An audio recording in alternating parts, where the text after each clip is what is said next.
Boa noite,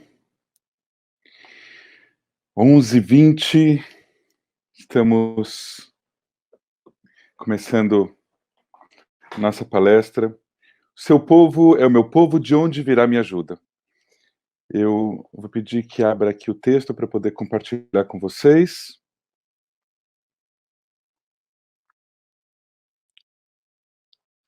Temos um texto. Deixa eu ver se eu compartilho, então. Ok. Obrigado. Bom, a inspiração para a nossa conversa de hoje à noite, ela vem, por um lado, de todo um caminho de vida, um caminho que circula tanto pelo meio judaico chamado hoje de secular, quanto o percurso religioso que eu trilhei ao longo da vida. Começando numa casa no Bom Retiro, num bairro em que eu vivia dentro de uma bolha judaica, mas uma bolha da qual faziam parte pessoas religiosas, ortodoxas andando pelas ruas, um espaço do qual fazia parte o Ihud Abonim, depois Abonim Dror, Hashomer Tzair, Bnei Akiva, Colégio Renascença, Instituto de Educação Hebraico Brasileiro Renascença. Então, toda uma diversidade judaica que ia do mais ortodoxo ao mais secular.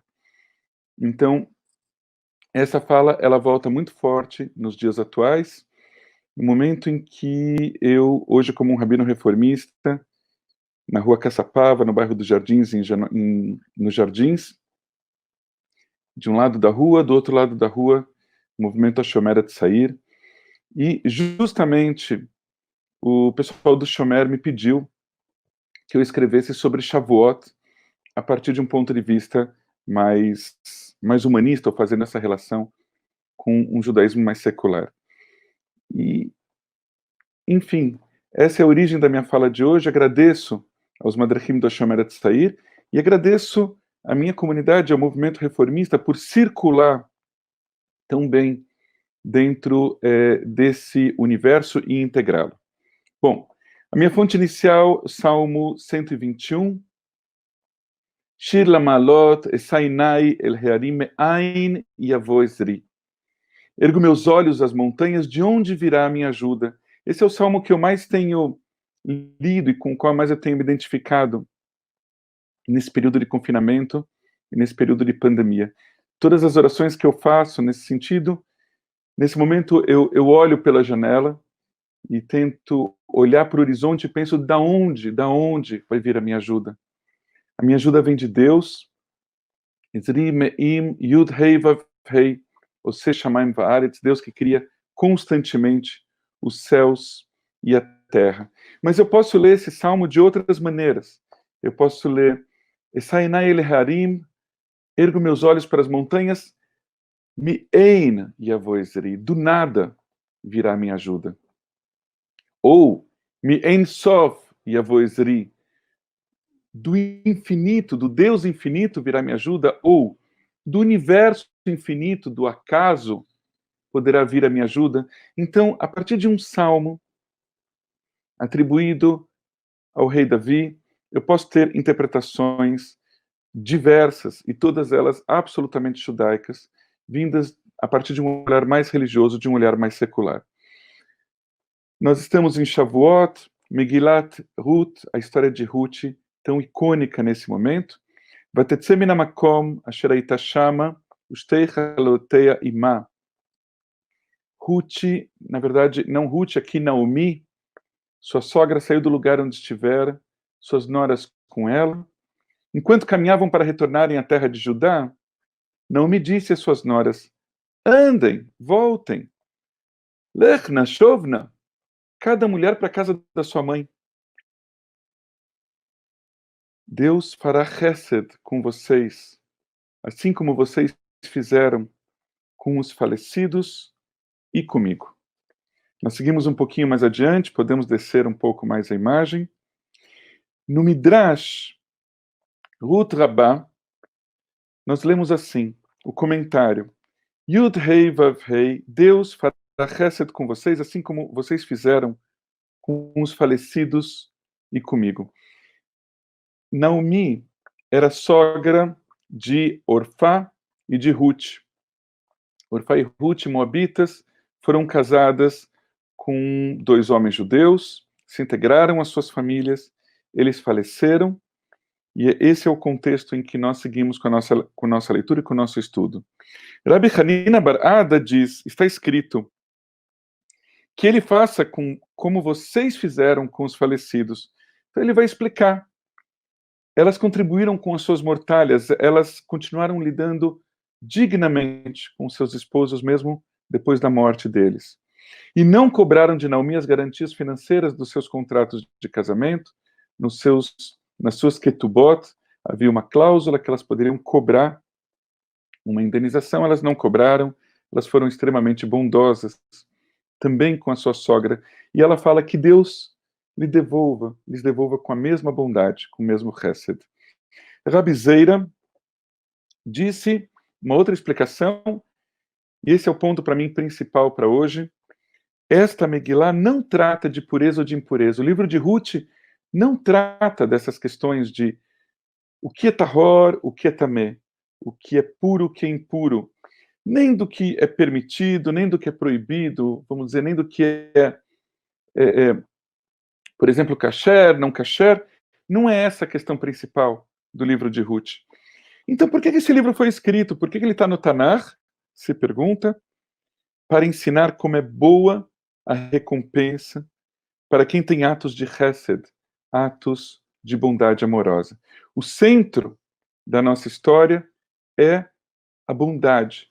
E a bondade, ela pode estar embasada num pensamento religioso, numa crença religiosa, ou não, ela pode estar embasada numa construção cultural, numa construção ética, e que pode levar ao mesmo lugar.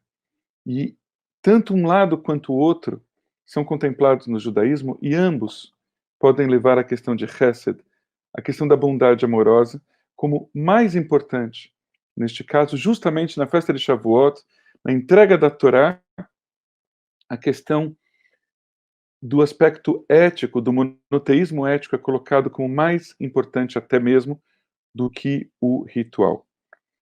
Nós seguimos adiante, saímos de Ruth e saímos do Midrash e vamos para o século XXI, para Yuval Noah Harari. Diz o pensador israelense conhecido hoje mundialmente: para cada dólar e para cada minuto que investimos no desenvolvimento da inteligência artificial, seria sensato investir $1 e 1 minuto em avançar a consciência humana. Mas, infelizmente, nós não estamos fazendo muita coisa para pesquisar e desenvolver a consciência humana.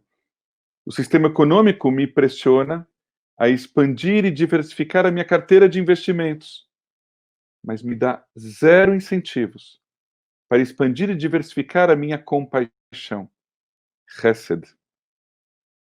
Assim eu me esforço cada vez mais para entender os mistérios da bolsa de valores, se ela vai subir, se ela vai cair, como que eu posso ganhar com a pandemia, quanto que eu perdi com a pandemia em dinheiro, mas cada vez menos nos é ensinado como compreender as causas profundas do sofrimento. Realmente entendermos o que perdemos com a pandemia, o que perdemos com o sofrimento das pessoas, não sabemos porque nós perdemos a condição de ter compaixão. Isso nos diz Yuval Noah Harari, e o que só reforça e enfatiza a mensagem do livro de Ruth, quando diz: mais importante do que ritos, mais importante do que, eu diria aqui, do que a bolsa de valores, é aprender e praticar e se sensibilizar com chesed, com a compaixão. Ruth, voltamos ao livro de Ruth, quando a sua sogra diz para ela: Ruth, não precisa mais ficar comigo, eu sou uma velha, eu vou voltar para minha terra, para a terra de Judá. Você é uma moabita, você é jovem, bonita, volta para sua terra, volte para a casa da sua mãe, construa uma nova família. Orfá faz isso, muito a contragosto. Ruth diz, Altiv geibi, leosvechala shuv meacharecha. Não me fira, não me obrigue a te abandonar. Para onde você for, eu irei. Onde você pousar, pousarei. Vasher talini alin. Imer ami. O seu povo é o meu povo. E o seu Deus é o meu Deus. Uma oração icônica, poética, mas tão importante para falarmos do que estamos falando. A ponte, a conexão de Ruth com sua sogra, não é, em primeiro lugar, a partir de Deus, mas é a partir das conexões humanas. Para onde você for, eu irei. Os caminhos que você me ensinou, eu adquiri, eu me identifico com eles, eu não posso mais viver sem eles. Aonde você for viver, a casa onde você estiver, eu também quero estar, eu também vou ajudar a cuidar dessa casa. Eu também vou mantê-la em ordem, vou mantê-la limpa, vou mantê-la como uma casa abençoada. O seu povo é o meu povo, as suas pessoas, aquelas com quem eu convivi, os seus filhos, os amigos dos seus filhos, as amigas, as pessoas que a gente aprendeu a conviver na rua, que nós rimos, que nós choramos, esse agora é o meu povo. E é a partir daí, das conexões afetivas, das compreensões de mundo que foram construídas entre pessoas, que finalmente ela afirma: o seu Deus é o meu Deus. E aí o rito, na minha leitura, entra quando ela diz: onde você for morrer, eu morrerei e lá serei enterrada. Ou seja, eu quero ser enterrada num cemitério israelita, eu quero seguir os ritos que a nossa tradição, porque agora ela diz a nossa tradição. Um judaísmo construído a partir de relações antes da construção teológica ou da construção ritual. A volta de Rabbi Natan, Rabbi Yochanan ben Zakkai costumava dizer: se houver uma muda na sua mão, quando lhe disserem, veja, o Mashiach está chegando, primeiro vai e plante a muda. Só depois saia para cumprimentá-lo. Muito interessante a gente ver aqui qual é a ênfase, o que é colocado como o mais importante. Quando poderíamos imaginar que era o contrário, que ele ia largar a muda e sair correndo para finalmente testemunhar a chegada do Mashiach. Não. Primeiro, plante a muda. Voltamos para o século XX. Rabino Abraham Yeshua Heschel, de abençoada memória, um dos maiores pensadores do século XX, um dos maiores rabinos do século XX. Primeiro, num texto de caráter mais teológico. Duas expressões foram ditas na Mishnah sobre a Torá. Moshe recebeu a Torá do Sinai. Moshe quibel Torá me Sinai. E Torá mina Shamayim, e a Torá do céu. Ambas expressões são duas visões de mundo diferentes. A primeira, um método de pensamento modesto, plano e simples, que entende o sentido da Torá, de acordo com a percepção do mundo material, do mundo de baixo. Recebemos a Torá das mãos de Moisés, das mãos de um homem. E a segunda fala do mundo do alto, que busca enxergar o sentido da Torá de acordo com a percepção da entrega da Torá e da sua origem do céu. Uma visão, Torá mina Shamayim, a Torá é entregue por Deus. A outra, a Torá é entregue por um homem. Vitor Abreu perguntou como é o judaísmo secular. Para mim, todo o judaísmo era religioso. Muito bem, Vitor, é disso que nós estamos falando. O judaísmo está mais conectado com a mesma ideia que Ruth traz para nós. O seu povo é o meu povo, vem antes de o seu Deus é o meu Deus. A conexão entre pessoas, a afetividade, o cuidar uns dos outros, Kol Israel Areivim Zelazé, Kol Israel Haverim, todos os judeus estão vinculados, conectados uns aos outros, isso é mais forte. Isso é mais forte. Claro, a questão religiosa vem junto, mas ela vem em conexão com as relações. A nossa conexão principal não é essa. Nossa conexão principal é essa, é o círculo coletivo. Nós seguimos adiante. Vou dividir com vocês uma parte de um texto, então, do texto que me inspirou a essa nossa conversa. Um texto enviado justamente para o Shomer Hatzair, movimento juvenil absolutamente secular, sionista, com o qual eu tenho um vínculo, inclusive familiar, muito forte. Shavuot está conectado a aprendizados que vêm das montanhas. Esse texto não está aqui nisso que eu estou compartilhando com vocês, estou trazendo algo a mais.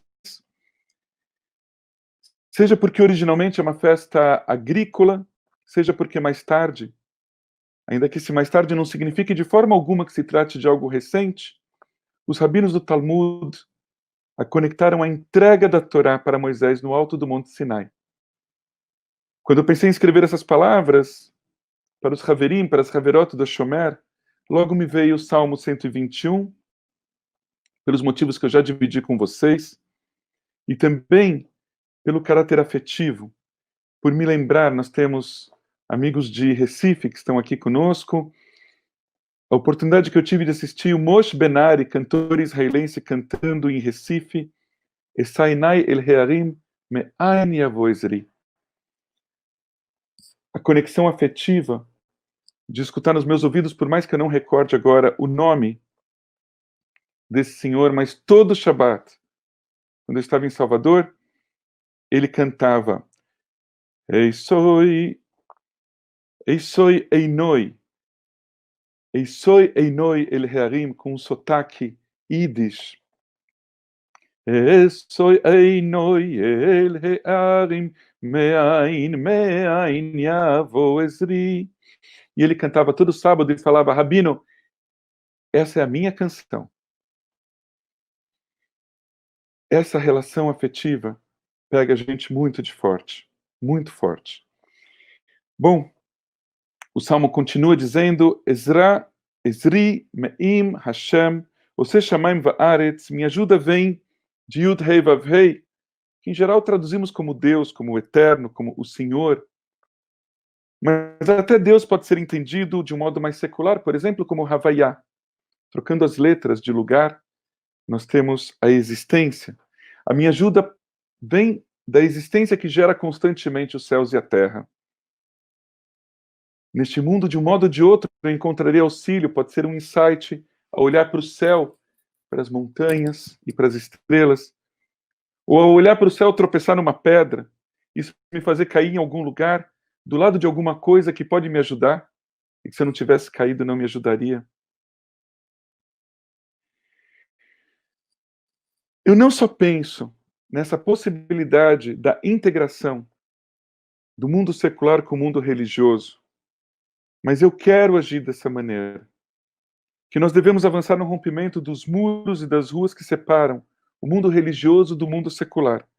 Porque não são mundos diferentes, o mundo é o mesmo. O que mudam são os ângulos, os pontos de vista. Assim, a Torá não é apenas o Pentateuco, mas é um ensinamento. Moisés não é só um líder, nem só um profeta, mas é um moraderer, é aquele que nos indica o caminho. Os valores éticos dos profetas de Israel, se lidos com cuidado devido, não diferem dos valores éticos dos maiores pensadores seculares, liberais, iluministas, reformistas, progressistas dos últimos 200 anos. Shavuot inclui uma noite de tikkun, como a de hoje, de consertar aquilo que está quebrado. Uma proposta a ser amadurecida por todos nós é consertarmos as relações entre os espaços religiosos e os espaços seculares.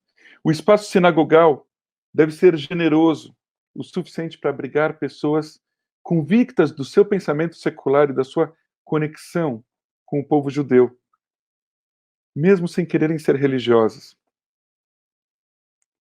Por sua vez, o espaço secular pode ser generoso o bastante para acolher, em meio a toda a sua diversidade, também o pensamento religioso, em seus cantos e reflexões e meditações.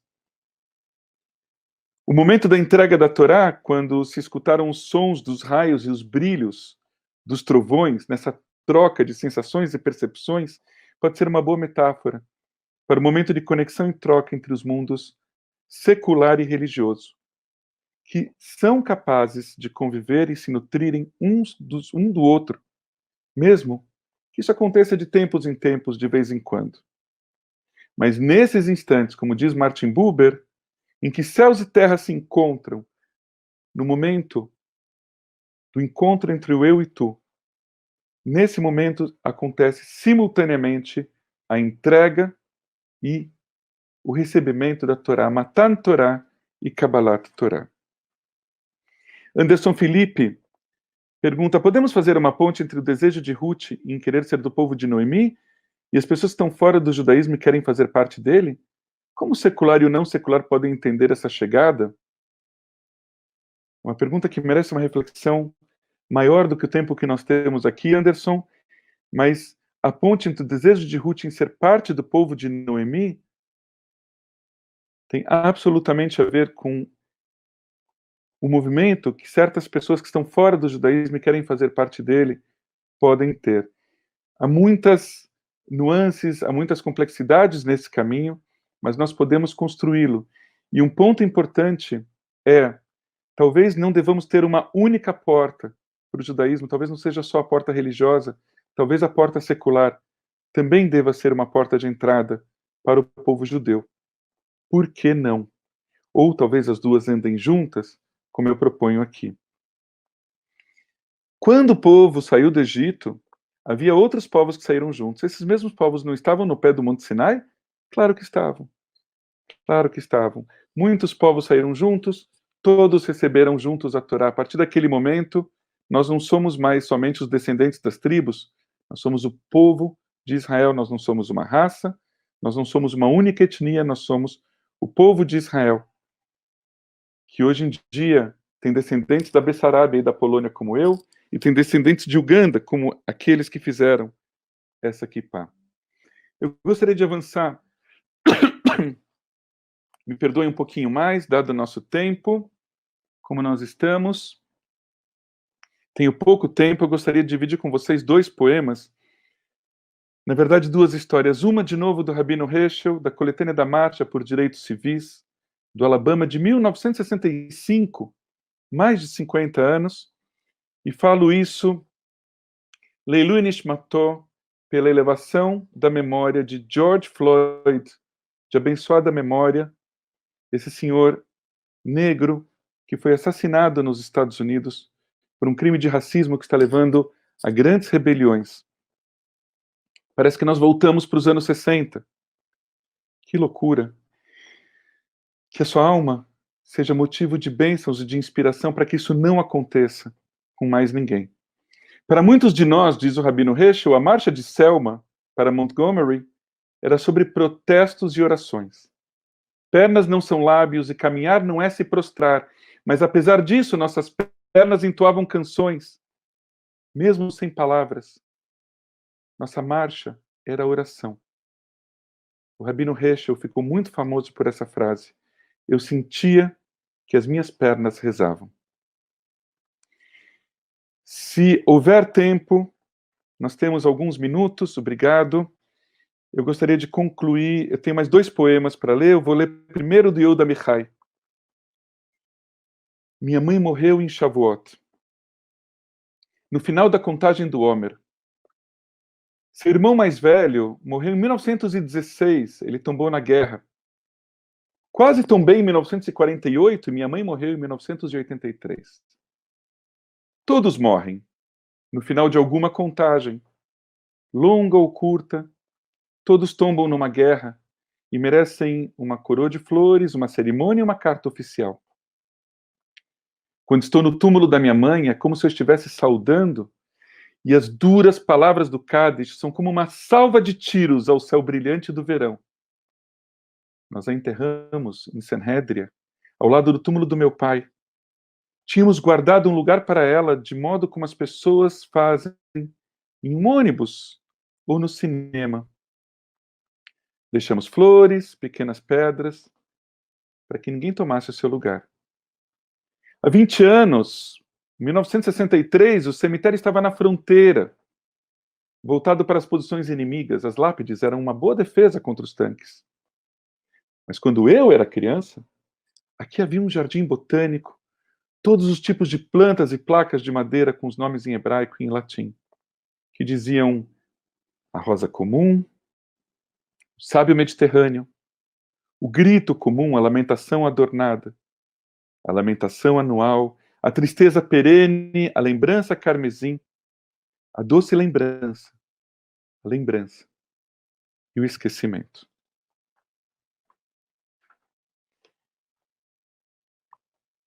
Se não tivermos mais perguntas, eu vou finalizar com um poema que eu li nos últimos dias, justamente na última quinta-feira, no dia 28 de maio, Rick Lupert, no site Jewish Journal, eu estava no Sinai, um poema de Shavuot, que eu entendo que integra bem essa noção do religioso e do secular como um só. Obrigado, querido Rabino Gershon, pelas palavras. Rabi ve Yedidi, meu rabino e meu querido. Lembro-me do que eu estava vestindo, como o chão se parecia. Quem estava ao meu lado?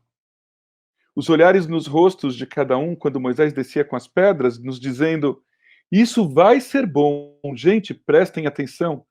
Vocês falarão sobre isso com seus filhos. Eu estava no Sinai. Minha sabedoria então era jovem e velha. Agora eu sou só velho. E minha sabedoria deixou o prédio, ou talvez ainda esteja na montanha. Eu estava no Sinai. Bem antes de colocarem a loja de presentes, quando o único presente era um bezerro de ouro que no final ninguém mais queria. Não era o nosso melhor momento. Mas era o nosso momento. Nós tivemos tantos momentos. Como lembrar de que época eram? Quando eu estava no Sinai, nós não olhávamos para os nossos relógios. Esqueça o fato de que não havia relógios. Nós nem sequer queríamos eles. Você não entende. Ainda estamos lá agora. Todos somos parte do círculo. Todos somos o início e o fim. Nós a recebemos todos os dias. Este é seu status permanente. O Sinai foi o primeiro lugar em que demos as mãos, mas não o último. Na verdade, eu nunca deixei de dar as mãos. Nós ainda nos damos as mãos. Eu escolho ser uma parte do círculo, como se eu tivesse escolha. Eu poderia ignorar o círculo, viajar a 1000 milhas do círculo, mas eu me viro e vejo que eu não fui a lugar nenhum. É um grande círculo orbitando você, Sinai, onde os valores da propriedade permanecem firmes. Ah, Sinai, dizer que eu estava com você é fingir que eu saí. É conceber que eu estava em qualquer outro lugar. Ah, Sinai, eu tuito seus mandamentos para as massas. Eu giro no seu círculo. Eu vejo o mundo através dos seus olhos sagrados. Estaenai el Rearim, ergo meus olhos para as montanhas. Miaini avoisri, da onde virá minha ajuda? Eu deixo a pergunta aberta para vocês. Chag Sameach, muitas alegrias e que isso seja o início de uma grande parceria entre os nossos colegas da Comissão de Rabinos Reformistas da América Latina e do Brasil. Rabino Gershon. Meu caro Rabino Uri Lam, da comunidade de Betel. Te escuto. Alô, agora sim? Está me ouvindo? Agora sim, agora sim. Então, meu caro Rabino Uri Lam, da comunidade de Betel, foi um prazer te ouvir, aprender contigo, mas, por cima de tudo, um enorme prazer de fazer parte do Conselho de Rabinos Reformistas do Brasil. Um grande sonho nosso que surgiu no ano 2014, numa reunião, numa convenção, numa conferência que fizemos na Cibra, e que agora, bom, conseguimos dar forma e estar acompanhados hoje por milhares de pessoas neste Tikkun da virada. Acho que o Conselho de Rabinos Reformistas veio para justamente incrementar os conhecimentos judaicos no continente e especialmente no Brasil. E hoje estamos fazendo desta noite, deste Tikkun da virada, uma festa da cultura judaica. Isto aqui, Uri, realmente eu estou acompanhando um pouquinho em cada canal, desde já faz 5h30, tem quase 300 acessos simultâneos em todos os canais. Então, realmente, estamos atingindo um objetivo muito importante, que é levar Torá, que é levar conhecimentos para todos. Obrigado a ti e até qualquer momento.